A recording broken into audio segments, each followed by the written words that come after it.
She's sitting on the bench in a Las Vegas courtroom, preparing to sentence a repeat offender for assault. Judge Mary Kay Holthus has done this thousands of times. Routine sentencing hearing, standard procedure. Then she denies probation. The defendant, 30-year-old Deobra Redden, stands there for a moment, calm, almost too calm.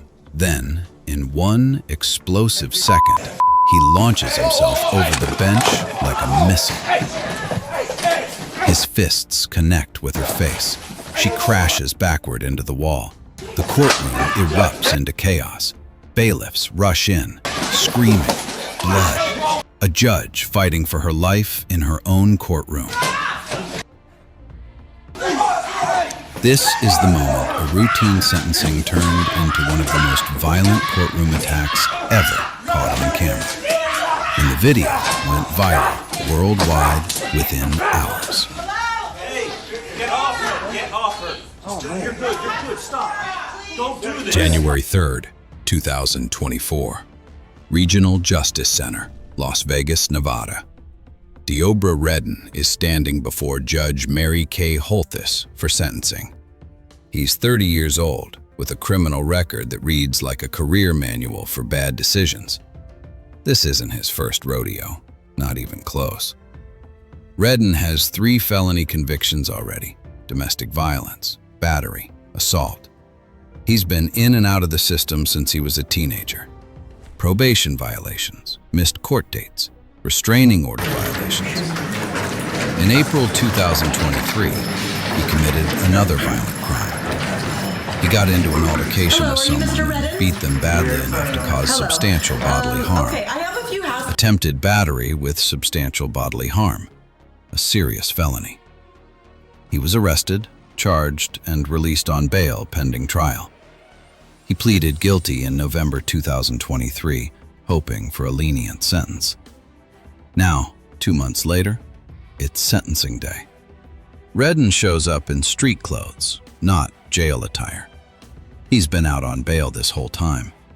His public defender stands beside him, ready to argue for probation. Judge Mary Kay Holthus presides. She's an experienced Clark County District Court judge who's been on the bench for years. She's handled thousands of cases: violent offenders, career criminals, repeat offenders like Redden. She knows his record. She knows his history. November 2024, nearly a year after the attack, Deobra Redden is brought into the courtroom in full restraints, handcuffs, leg shackles, multiple bailiffs surrounding him. No chances this time. A different judge presides. Judge Susan Johnson has reviewed the entire case. She's watched the video. She's read the medical reports. She knows exactly who she's dealing with. The courtroom is packed, media everywhere. Judge Holthus is present, sitting in the gallery. She wants to see this through. She wants to face the man who attacked her and watch him get sentenced. The prosecution goes first. They present victim impact statements. Judge Holthus describes the physical injuries, the dislocated shoulder, the head trauma, but more than that, the psychological impact. On behalf of Judge Holthus, Judge, the impact on me and my family has been substantial, both mentally and physically. The impact on my professional family has also been significant, both mentally and physically, especially in the case of my Marshal Shane, who suffered horrific injuries trying to protect me. To him, I am incredibly thankful and so very sorry. But for 6 men, grown men, half of whom were unarmed, I would not be here. To them, I owe my life and will forever be grateful. For years, the system has tried unsuccessfully to help the defendant conform his behavior and limit the danger he presents.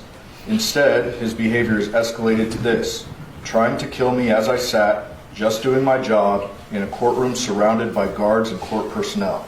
He made a conscious decision to kill me and made every effort to succeed. If he had his way, he'd be facing a sentence of life without the possibility of parole for murder. It is likely no surprise that for me, as well as his future victims who may not be as lucky, I wish for the maximum sentence allowed. Thank you. Were there any other speakers? No, we'll submit it, Judge. The prosecution presents psychological evaluations. Experts testify that while Redden has mental health issues, he understood what he was doing. 2 offenses while charges were pending. And the longest that he went without reoffending was a period of 2 years and 2 months. The only time that he did not commit new crimes was when he was in custody, Your Honor, and subject to detention. I point these things out because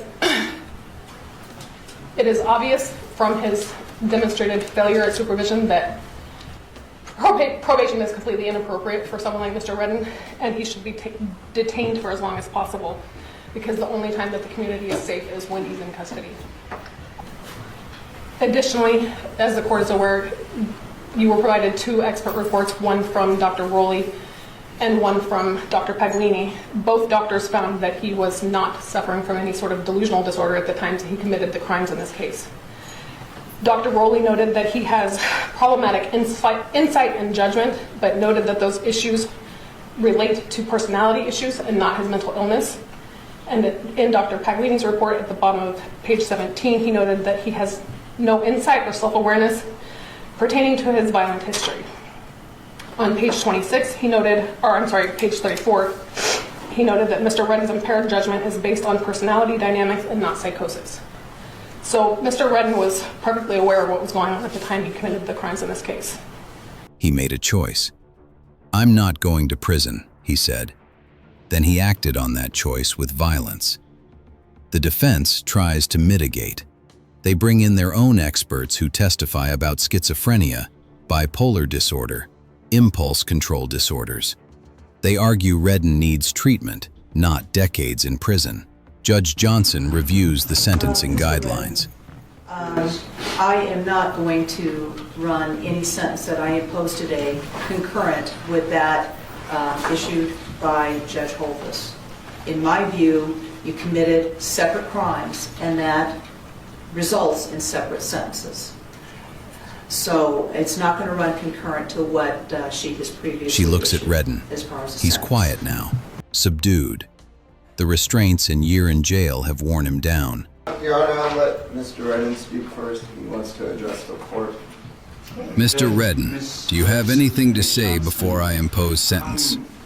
Redden's attorney has coached him. He apologizes, says he's sorry, says he was off his medication, says he needs help. I've had problems since I was a little kid of like psychosis and being in big crowds and always feel like my life is in danger. I didn't know, being a young person, even in middle school, elementary school, knowing that like I fear for my safety. I'm just being me, going to school, growing up, trying to do the right things. I never get tired of trying to do the right things. The state just said that I have no remorse. Like, I feel like Judge Johnson, she doesn't know me. I understand she's doing her job. I'm not mad at her for that. But I know that I'm not a bad person, and I'm thinking, like, even she knows that, but I'm sitting here like she's doing her job, you know?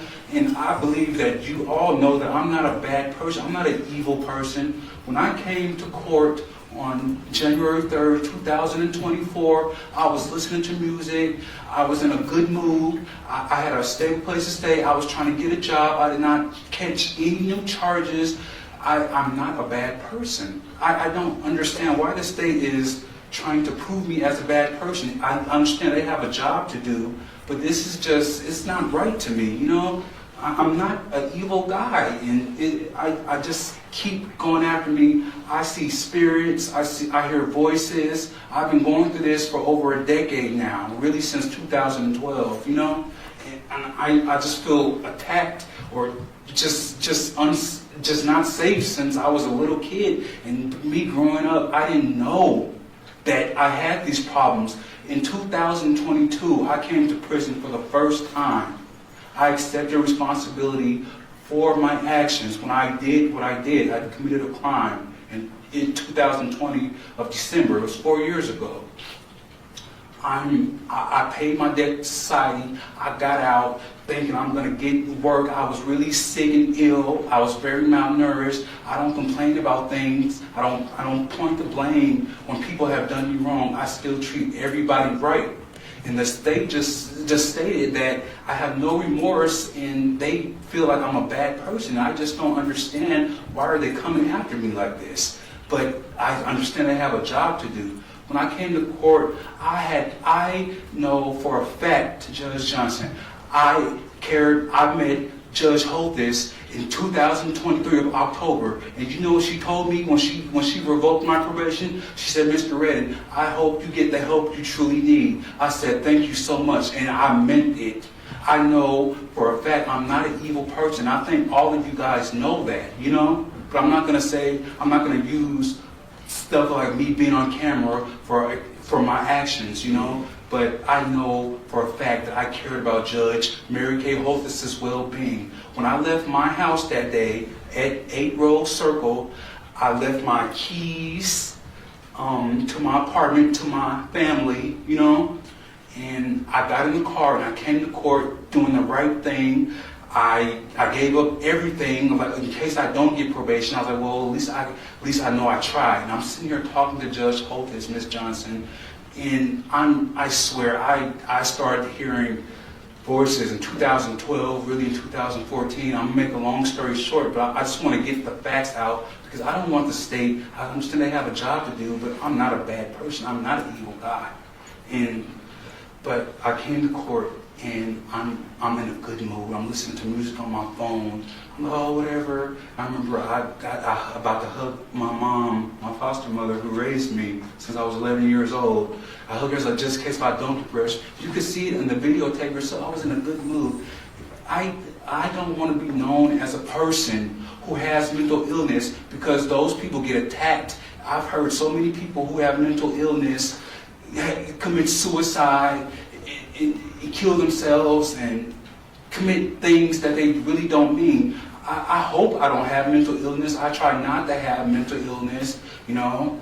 I don't want to be known as a person who has mental illness because they get attacked, you know. So I try my best when I'm going through all these problems. Since I was a little boy, like I told you, I didn't know I had these problems until 2 years ago. I was sitting down in prison and I had this dictionary, and I was like, oh, that's what that word means. That's what that really means. I didn't know that. Oh, stuff has a deeper meaning. You know, like, wow. I never could think like this. I was in prison with nothing to do. I did a 12 to 30 months. I did 15 months total, and I cleaned up my sentence. I paid my debt to society, and I got out as a good, productive member of society. I didn't know and didn't want to believe that I had mental problems, you know. I started seeing spirits November 2022. I'm not making excuses for my actions, but I'm saying I'm not a bad person. And I know that I did not intend to kill Mary Kay Holthus. I know I cared about her well-being, Judge Johnson. You know? But Judge Johnson isn't buying it. On that day, you know, it was not just retaliation for an attack upon Judge Holthus. It was also an attack on the judiciary. And I'm mindful of that. And while there is no question that you've got some mental illness issues, which is why you pled guilty but mentally ill, but there was no doubt by these doctors that you knew the difference between right and wrong when you did what you did. So this is what I'm going to do with respect to the sentence. Okay, with respect to count 1, sir, I'm going to do this. The minimum term that you would serve would be 8 years, and the maximum term will be 20 years. Plus, there will be a consecutive potential maximum term of 8 years to 20 years. So with respect to count 1, the minimum term that you will be serving combined would be 16 years, and the maximum will be 40 years. With respect to count 2, the minimum term that you will serve will be 4 years, and the maximum term will be 10 years. With respect to the consecutive enhancement, the age enhancement, the minimum that you will serve will be 4 years, and the maximum will be 10 years. So with respect to count 2, the minimum term combined will be 8 years, and the maximum will be 20 years. The term that I impose with respect to count 2 will run concurrent to count 1. With respect to count 3,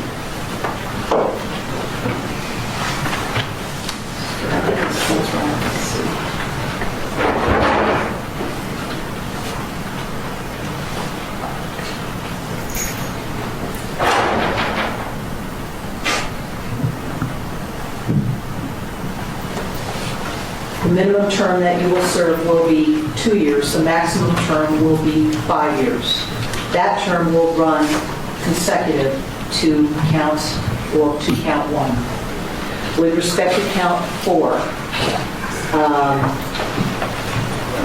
the minimum term that you will serve will be 4 years and the maximum term will be 10 years.